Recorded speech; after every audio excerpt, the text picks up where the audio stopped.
Hello everyone, ex-Wallkill Bethelite here. And Jehovah's Witnesses are immature and childish as hell.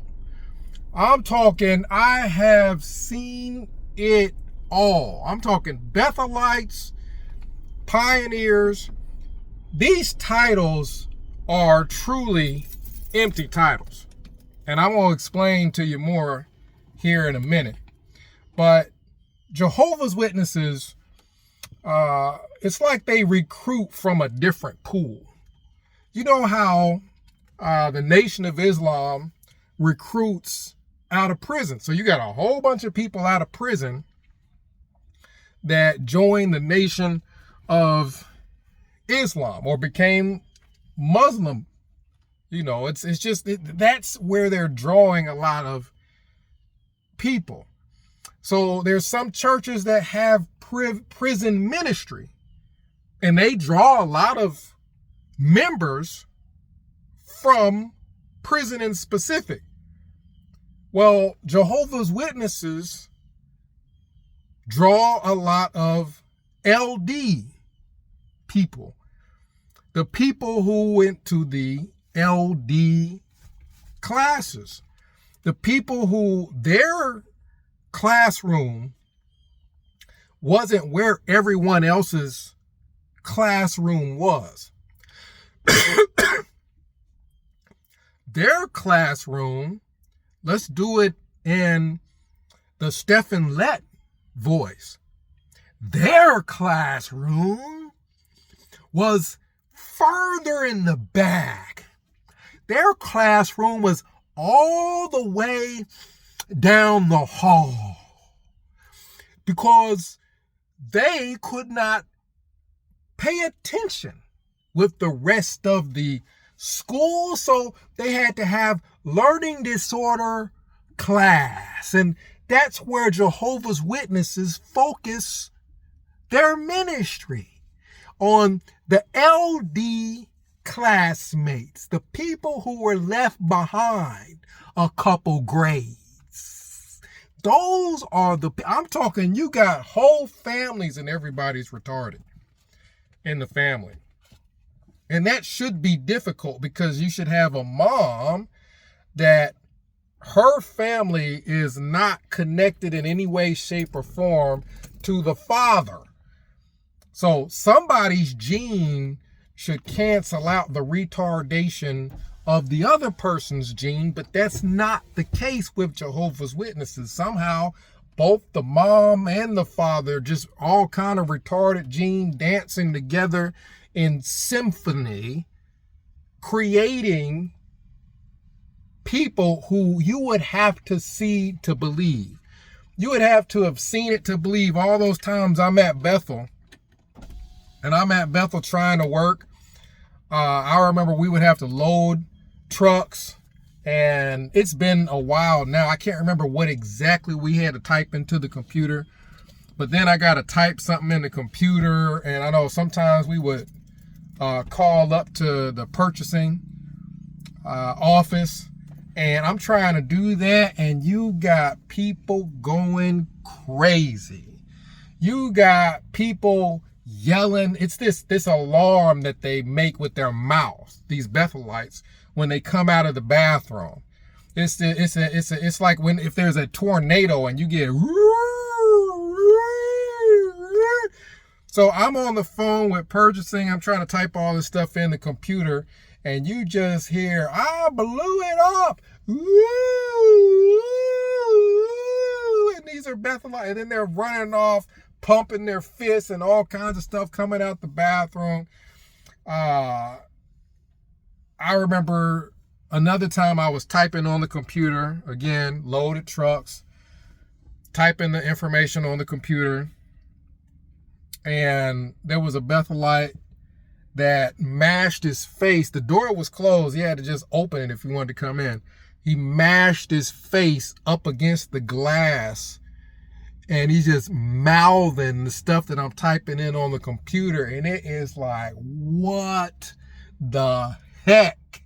Can you believe the levels of immaturity. I'm talking they're grown people in their 50s or, somewhere damn near 50 acting this way. It's not just the kids. I think there's something unique to Jehovah's Witnesses that somehow their method of preaching drew in the people who were left behind a couple grades, the people who were all in LD, learning disorder classes, the people who were just immature as hell. Like, there was this family, and they had kids my age. We were probably around, I don't know, in our late teens. And we would go over each other's house. I'll go over their house all the time. And the parents treated their kids completely differently. You had one kid, when I say kids, I mean young adults. Like they're 18, 19. One kid was pioneering. Again, we're talking titles. One kid was pioneering. And man, he could do no wrong. I think he had a couple marbles loose, but he could do no wrong. The other kid, which me and him were a little bit closer. The other kid he wasn't a pioneer. I mean, he had a job. He was going to the meetings. He was doing all that sort of thing. But he was treated poorly. Now, the problem here is you have one person who's a pioneer in that family. The mom was a pioneer. The father wasn't. They had one son that was a pioneer, one that wasn't. Here's the problem. The one that was not pioneering, and this is, if you're a pioneer, you're supposed to be more spiritual. The one that was not pioneering is the one that had all these problems. Outside of going out in field service, everywhere else in life, this dude was a complete and total fuck up. There's no other way around putting it. You got a pioneer here, and then you got another kid that's not pioneering, another son that's not pioneering. He's got a regular job. He's been holding down a job. This dude's had a job since I can remember. I think this dude was working at like 16. Like, he seemed pretty mature for his age. He was working. He would go out in service. He'd go to the meetings. But he didn't have all these freaking issues that the pioneer had. Like, for example, I'd spend the night over their house. And I remember sometimes we would play pranks on each other, and somebody put Vaseline on my pillow. Laid down to go to sleep, smack! Raised my head up, pillow stuck to my head. Oh man, I'm about to get him. So I asked the guy who I was closer to, which was not the pioneer, what do we got? What do we got that I could get him? And he's like, well, there's some lotion. Lily's telling her part of it. Tell him. Yeah. There's some lotion in the drawer. So I got the lotion out of the drawer, and I'm about to go wait till the pioneer guy sleep and go in his room and squirt him with all that lotion. Boy, I take one step in the room, and it's like I walked into a brick wall. The odor. That boy's room stank. The odor struck me and gave me a damn concussion. This boy's room stank. I said, forget that prank. I can't breathe in his room. I don't know what the hell it was. To this day, I remember the odor. It was sour before you got to the room. In the hallway, you can smell sour. But when you get in the room, it's just overwhelming.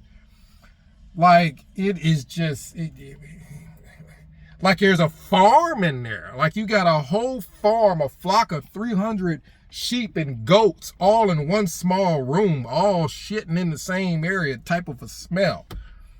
This is the pioneer's room. Shit thrown everywhere. Drawers all over the floor, pants all over the floor, plates with shit on it from that he was eating either some other day of the week or whatever. Stuff all stuck onto the plates. All kind of plastic cups. We used to go to the gas station and get these big cups of different drinks and stuff like that from the gas stations. He had all them damn cups. He didn't throw not a damn one of them away. Like, this dude's room was hit. He was socially retarded. It's just, you got to keep it real. The pioneer was socially retarded. And I think the parents knew our pioneer son is retarded. He's slow. The other son doesn't want to pioneer. He just didn't want to. He just didn't want to. He would say, oh, I'll auxiliary pioneer, but then never would. I don't know why. He just didn't want to pioneer.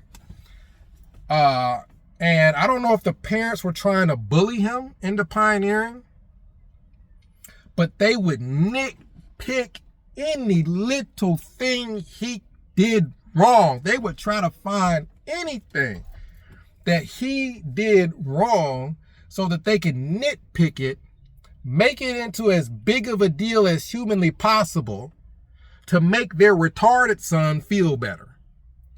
So he's pioneering. He's screwing up everywhere else in life. Like, he can't hold down a job. I don't even remember where he worked because he was always not freaking working. He couldn't hold down a job. Anybody that he dated said he was weird. And he's a freaking Jehovah's Witness woman. Talking about he was weird. So he didn't have a girlfriend, even though he was trying to date. He was fat. I'm pretty sure that probably didn't help. He was fat as hell. All you could see when he put on his dress shirts was the rolls all along the side. You had rolls of meat all along the sides, and the shirt would get stuck in the rolls of meat. So you have some of the shirt not tucked into his pants, but tucked into his fat rolls along the side of his side here. All down the side, you got this shirt tucked into the fat meat. He would wear his dress shirts that he'd be out in field service all day, come home. Somebody with common sense would just take a damn shower. Some days it's hot. Some days it's hot. So anybody with common sense would come home, take a shower, change their clothes, go about their business. I was over these people's houses all the time. We were all friends.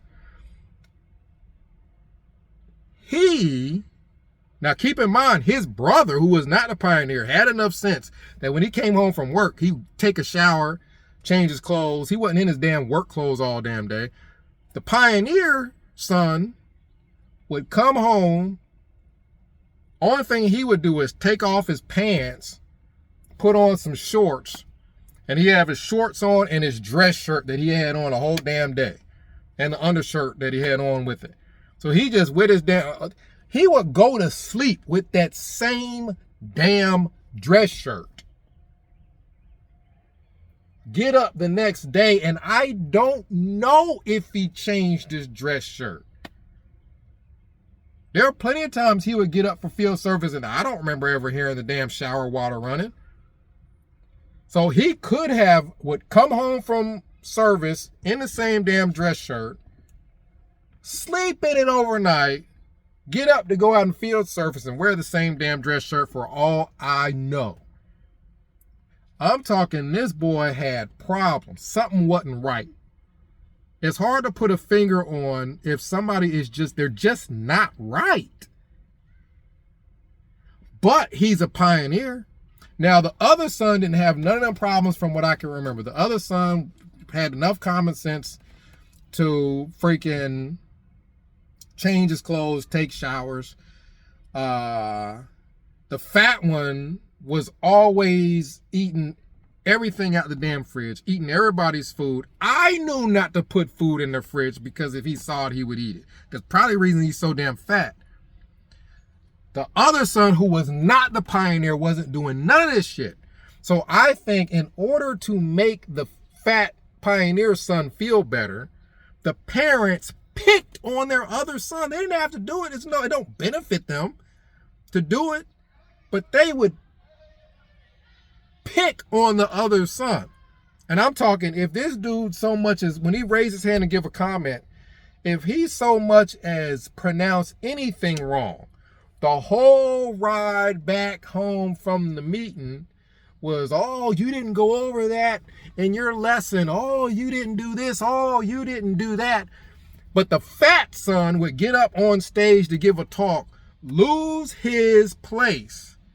And you got people nodding off waiting for this fat son bitch to figure out where the hell he was. I mean, he's looking down his paper because his mom wrote most of his talks. His mom wrote most of his talks. He didn't even write his own talks. His mom did all that stuff for him. So when he get up on stage, he's not practiced. Hell, he didn't write it. So he's stumbling all through it. And I think to make him feel better, because he's just such a fucked up person, to make him feel better, they would nitpick any little thing the son that wasn't pioneering would do to try to make him look bad so they can make the fat retard feel good. And he's a pioneer. These titles don't mean anything because they give it to anybody. It don't matter how special needs they are. You can be special needs and get these titles because your freaking parents are the ones writing your talks. Your parents are doing everything for you. He didn't have no bills. He didn't pay any bills. His parents were paying everything. I think his brother would help out with bills because he'd been working for so long. But he never had a job, never helped out with bills, was just a fat screw up, but he's the pioneer. Elders the same way. I'm not going to get into it too much later because me and Lily about to go for a walk. But elders the same way. You have a person with the title elder and they are a total screw up in their family. And then you got somebody else that doesn't have that title as elder. They got their shits together. They got everything together. But because they don't have that title, Jehovah's Witnesses treat them as lesser than. They got to find a way to build up the people with the titles that are mostly all left behind LD people. And the people who don't have the titles, they got enough sense not to get too much into that stuff. They got to find a way to put them down, talking about they don't pioneer. They're not in full-time service. This full-time service is just the Jehovah's Witnesses way of uplifting their retarded members, their slow members, because they can just say, well, they're pioneers. They just make up titles for them. They're a ministerial servant. They make stuff up. It's getting dark, but that's what I saw. That's what I saw. The entire Jehovah's Witness structure of giving people's titles, ministerial servant, elder, pioneer, these are all things that a monkey could do, but they're giving people these titles so that the people who are slow, mentally slow, feel good about themselves, which most Jehovah's Witnesses, there's something wrong with them, but it's to make them feel good about themselves are these titles. Comment down below. Let me know what you think. X-Wall Kill Bethelite signing out.